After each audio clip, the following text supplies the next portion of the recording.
Everyone knows that. Sup, turtle? Fortuna, everything is go. Get your shit in order because it's about to get real. Let me know when you're ready and we'll review the program and campaign plan. Patrice.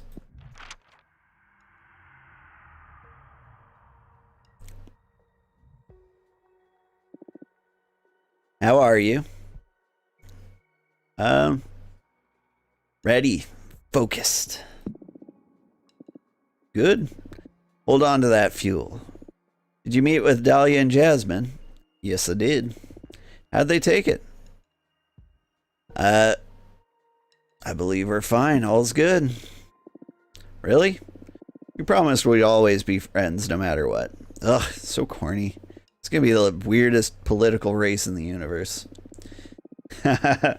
Maybe all political conflicts should be handled with as much love as this one. Well, jury's still out on how well this is gonna go. They're good friends. I'm sure this will all be handled honorably. There is no honor in politics, only victory. Whatever. What now? Okay. Allow me to give you a rundown on what's ahead. You have to define your program and a plan. First, we'll analyze our opponents and I'll interview you to see where you stand on the main issues. Then, we'll sketch and review a program. Once we get something solid, we'll form a team and schedule some campaign actions to get the ball rolling. The date for the election Congress hasn't been decided yet, but we're against the clock as of now. All clear? Yep. Good. First of all, did someone tell you about the 5 pillars of the coven?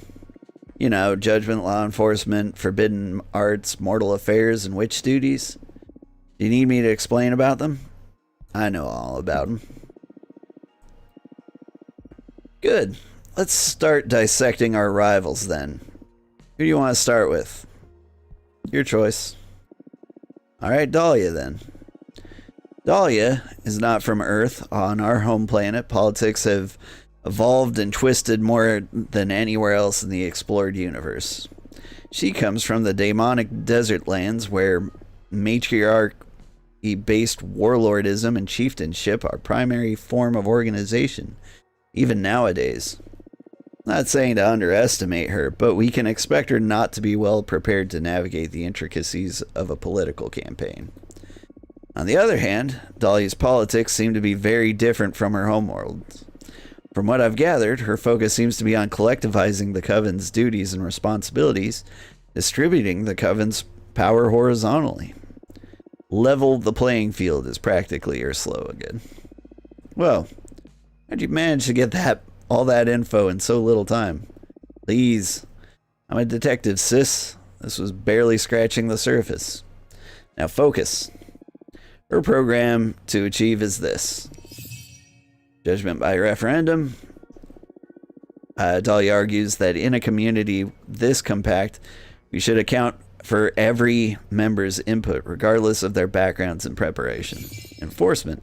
None whatsoever. She believes in amicable resolution. And should dialogue fail, she wants to leave the matter in the hands of the arbitrage office. Her point being that we don't need to police ourselves when we already have the magical pact.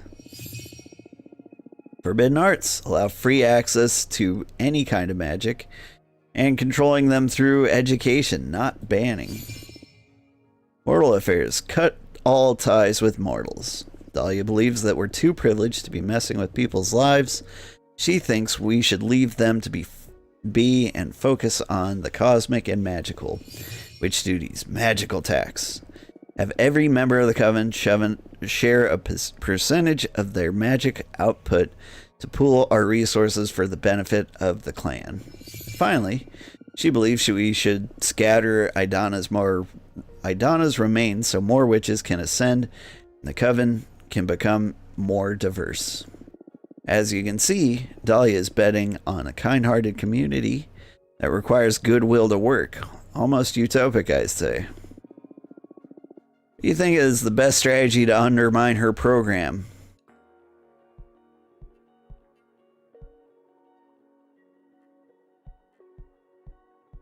Let's see.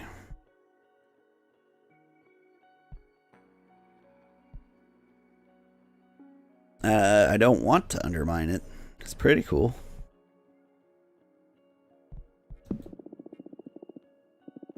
That won't float. It's imperative you challenge your opponent's ideals to get ahead. Try again. What do you think is the best strategy? Citing historical failures of communism on Earth. That may work, although the majority of witches from our coven come from Earth. Many of them predate the existence of communism. Don't worry. We'll figure out a more universal approach. Okay, now let's capitalize on your intimate knowledge about your rival. What would you say Dahlia's strongest point is?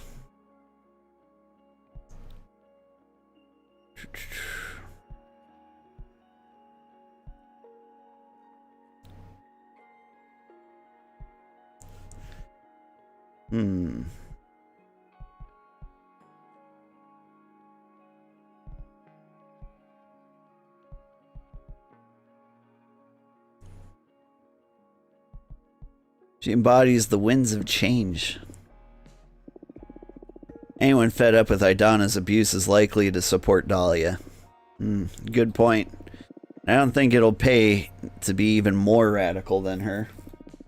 Maybe our best bet will be to offer a change, but with less risk. Some middle ground between Jasmine and Dahlia. If we do it, well, it'll paint us as the smartest choice. Alright. What's her weakness? What's Dahlia's most critical flaw?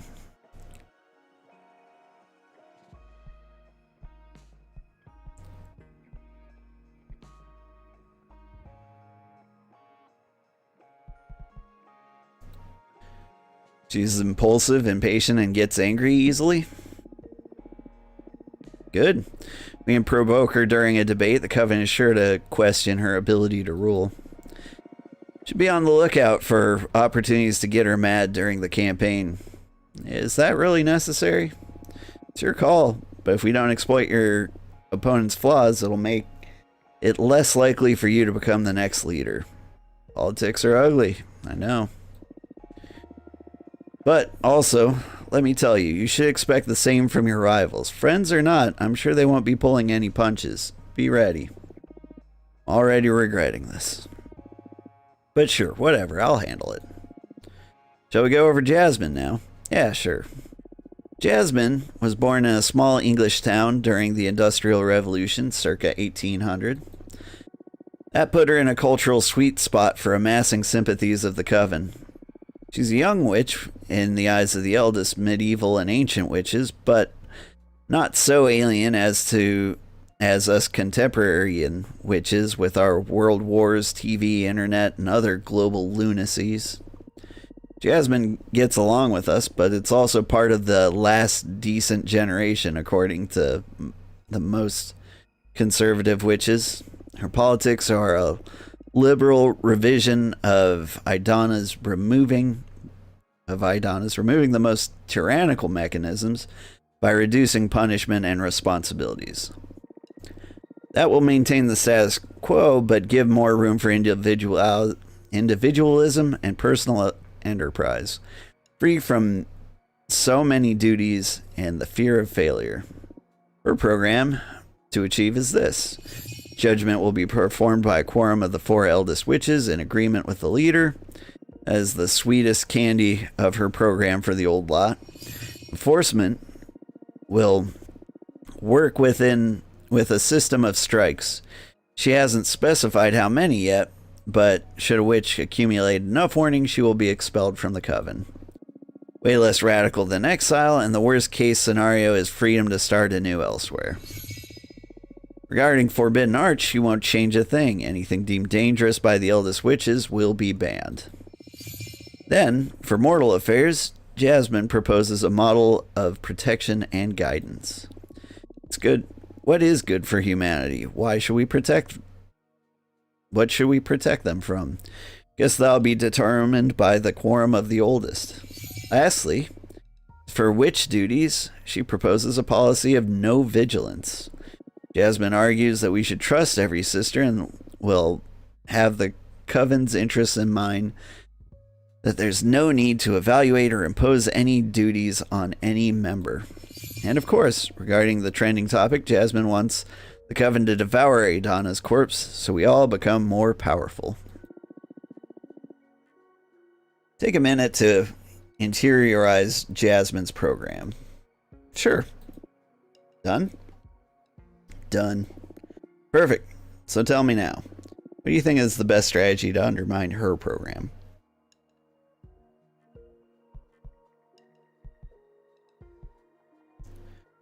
Plan benefits the powers and forsakes novices. I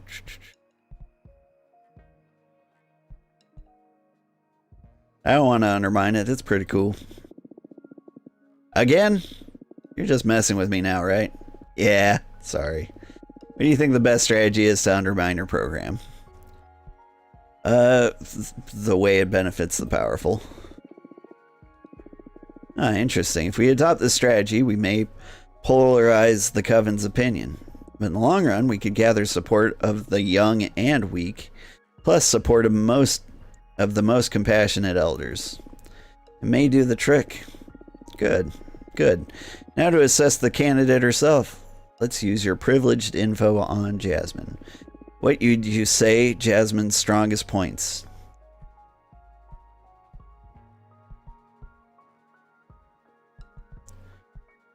She's extremely intelligent and manipulative. She knows how to read people and how to work them for her interests. Whoa, strong declarations from a friend.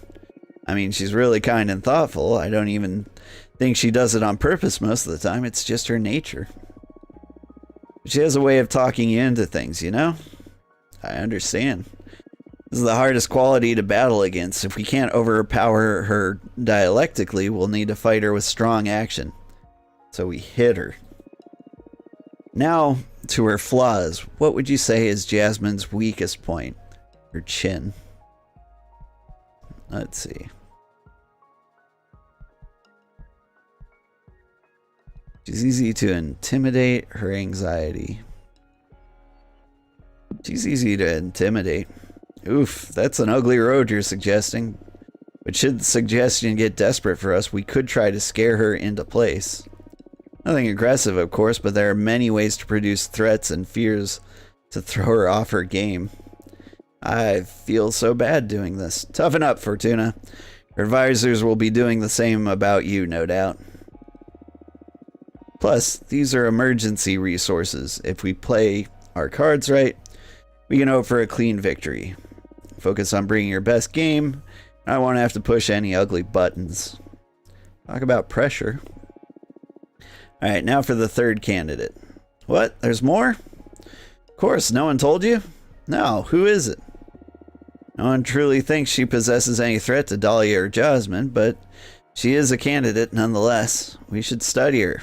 I believe this dark horse has a chance of surprising us all. Well, tell me who it is already. Cupressa, the historian witch. The eldest witch in our coven, she precedes even Idana. Cupressa is originally from Earth, but ascended way before humanity started even writing. She has an infallible memory, and all events get registered inside her tree rings. Thing is, she's always played a secondary role in the coven, just supporting us with her wisdom. But apparently, Cupressa isn't a fan of change and isn't happy with the direction Jasmine or Dahlia want to take the coven, so, for the first time, she's running for leader. Her program is easy to sum up. She wants to keep things exactly as Idana left them. Moreover, she advocates for preserving Idana's corpse as some sort of oracle to keep using her as a channel to consult with the gods and to set the direction for the coven. Wow, fuck Cupressa. Fuck her program in any case. I know Cupressa personally, and she's very kind and helpful. But yeah, no one wants the ghost of Idana to keep ruling over us. She has very few supporters, all among the eldest, but I wouldn't underestimate her. Cupressa has this special mystical aura around her. Combined with her vast knowledge, she's sure to impress many voters during the campaign. Depending on how gruesome the race gets, we could scare some of the most conservative witches into switching sides from Jasmine to Capressa. I see. As long as we don't underestimate Capressa and keep her in check, it should all be fine, though. Understood. Alright, are you ready to start defining our program? You want to take a break? Now let's do this. Alright. We'll go over every point, assess our options, make some choices, and when we have a first draft, we can review any aspect and iron out the program. It's okay to borrow some ideas you may fancy from your rivals, but try to make a program that's unique enough to be your own. Aight. First point, judgment. Right now, this is where our rivals stand. Jasmine wants to form a quorum of the eldest.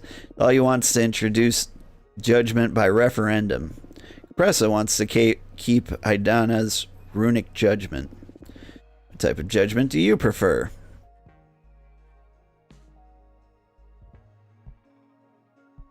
Can I try to come up with a new option? Something fair but effective? What do you have in mind? To have a leadership that decides on everything without the community's input would be problematic, but leaving all the executive control in the hands of everyone will produce erratic results. I'm thinking of establish some sort of ministries to compartmentalize power. Appoint experts in every matter to deal with law, exploration, magic development, resource management, culture. Anything really. Set up as many ministries as necessary. All ministries will work along their leader, but they would have the last words on their respective competencies, since they would be the ideal person to make informed decisions about each issue. How will these ministries be appointed? Do these positions rotate? What happens if someone more competent shows up? Is the minister replaced? I mean, it's really interesting on paper. It'll be quite effective to have dedicated witches on every important matter, but this will probably breed many power struggles within the coven. Fighting for these positions, trying to earn favor in certain ministries. I see. Now that the other options don't have downsides, I'm just pointing out what could go wrong with this idea. I think it's still worth giving a shot if you like it. If you're at the helm, I'm sure you'll run a tight ship and put together an excellent team. I'll help you. Yeah, avoiding corruption in this scenario relies on having a capable leader. You are a capable leader. I think you're ready to deal with any kind of judgment system you decide to go with, so having said that, what type of judgment do you prefer?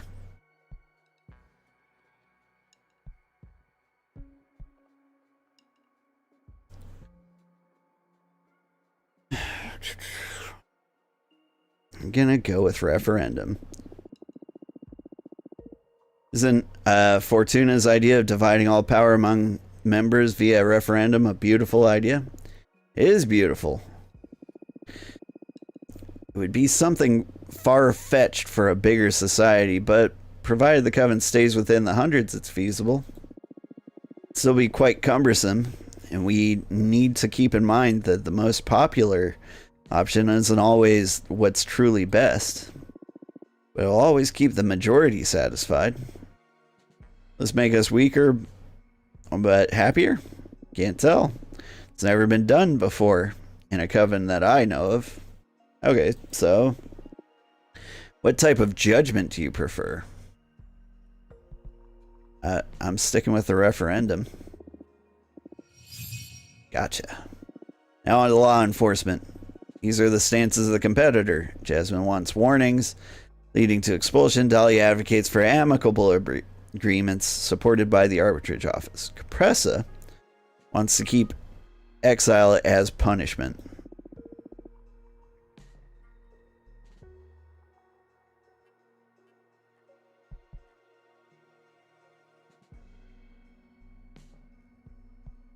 What's the new option? I have trouble feelings towards punishment as a method of enforcing the law. It keeps the law in order through fear, but we can't expect everyone to behave. Isn't there a way we can make punishment constructive? Constructive how? Send bad witches to detention to do some magical studies? Haha, not that, but hey, maybe an idea. What about community service? Elaborate. Instead of expelling members or, God forbid, sending them to exile, set up a system of assigning hours of community service depending on the severity of the infraction. Tending other witches' gardens, harvesting magic for the coven, helping with explorers, whatever is needed, really. We could pull that off, yeah. I don't know if it'll look childish or weak in the eyes of some witches, but it'll benefit the community in the long run, definitely. Alright. What type of law enforcement do you prefer?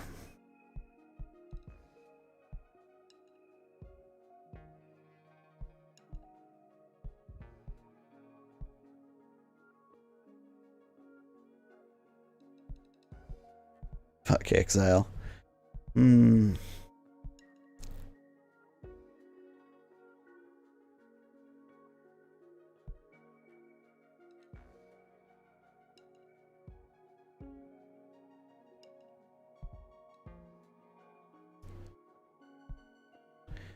Honestly, as an ex-con, keeping the laws the same might benefit me.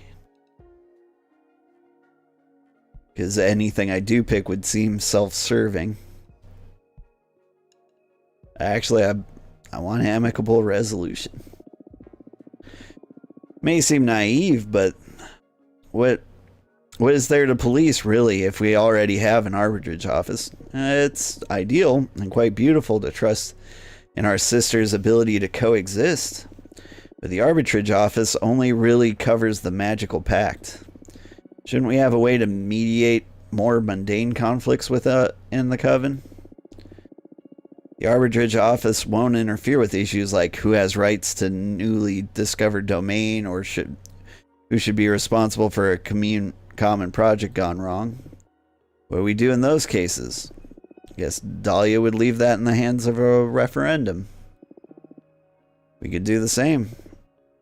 That could lead to a mob mentality. Popular witches will hold a lot of power. Yeah, maybe. Anyway. What type of law enforcement do you feel? Do you prefer?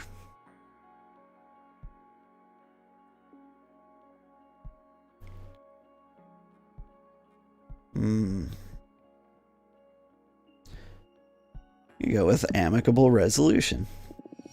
Understood. Next is for forbidden arts. These are the stances of our competitors. Jasmine and Compressa want to continue banning whatever they deem dangerous.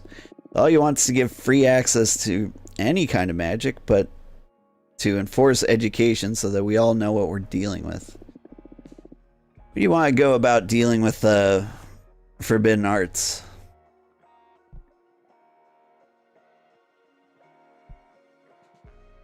Let's ponder free access and education for a second. So waste that our coven can't benefit from some of the more powerful arts, even if they're dangerous.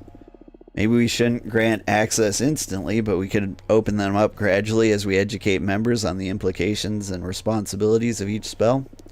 It's a bit risky, but it'll make us stronger in the long run. Maybe?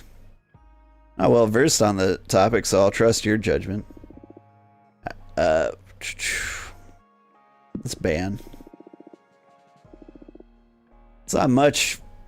It's not so much a matter of the dangers of these arts, but of them falling into the wrong hands.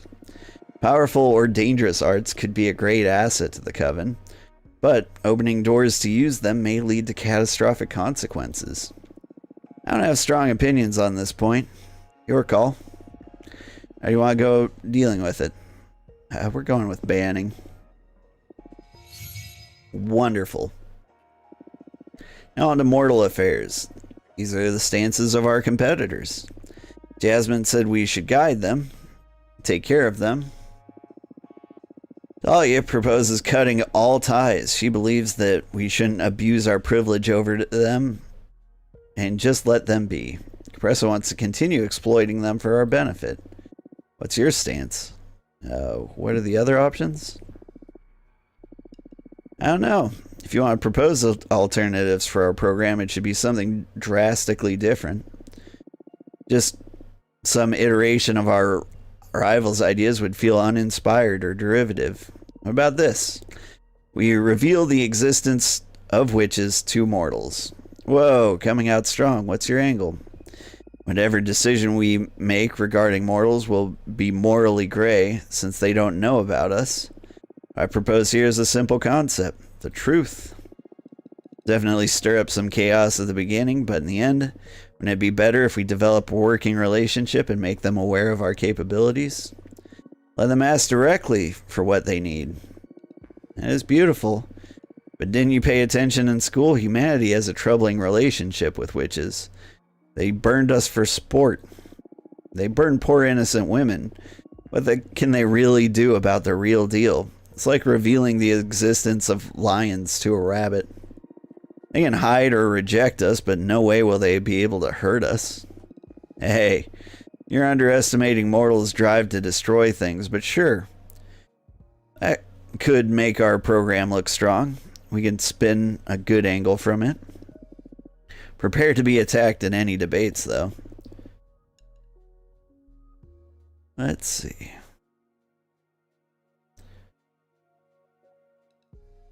Yeah. Let's come out of the witch closet. Roger that. Let's talk about witch duties. These are the stances of our competitors. Jasmine advocates for freedom and trust, for believing that every witch will always have the coven's best interest in mind. All he wants to institute a magic tax, which every witch shares some of their magic outputs for common projects. Cupressa wants to keep Idana's quarterly controls. What are we going to do about witch duties?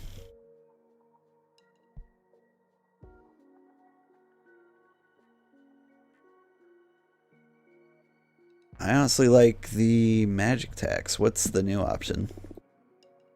Stronger without abusing our members and without degrading the spirit of being a community. In all these years you spent in the Coven, would you say this has helped you bring your A game the most? Demand, inspiration, sharing resources? Oh, I know. Mentorship. My mentor, Unia, has been a cornerstone of my development as a witch.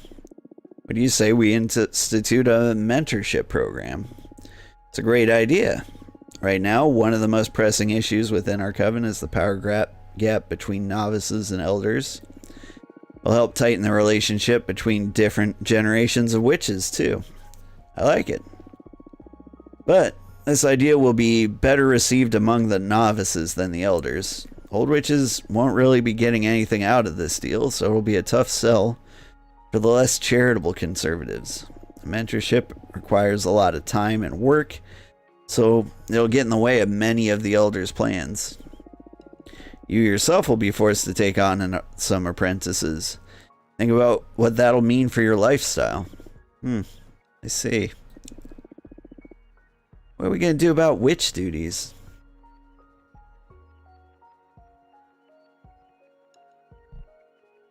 Honestly, the mentorship program sounds good.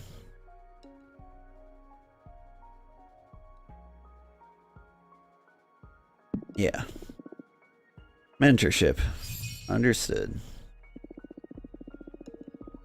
And finally, what do we do with Idana's corpse? These are the stances of the competitors. Jasmine wants to eat her corpse. And that way, we will all absorb her magic and become considerably more powerful. Dahlia wants to scatter her remains, give them back to the cosmos, the way that witches will be able to ascend and will be more numerous and diverse. Pressa wants to conserve Idana's corpse, to consult with her and keep using her as a channel to talk to the gods. What do you want to do with it? I want to eat her. Devouring Idana's corpse is tempting. We will all instantly become more powerful and more prepared to confront these times of change. Yeah? Yeah? No witty remarks? Not that I mind welcoming more witches, but becoming more powerful will sure come in handy for my job. Yeah, that's the debate. I will support you no matter what you choose. Just bear in mind that advocating for devouring her will earn us the sympathies of the conservatives and discomfort from the novices and vice versa. What do you want to do with it? Eat it. Alright, that's a wrap then. Let's review the program as a whole now. The program is unique enough. I believe we're offering quite an interesting option over the plans of our rivals. Are you happy with it? Would you like to change anything? I'm happy with it.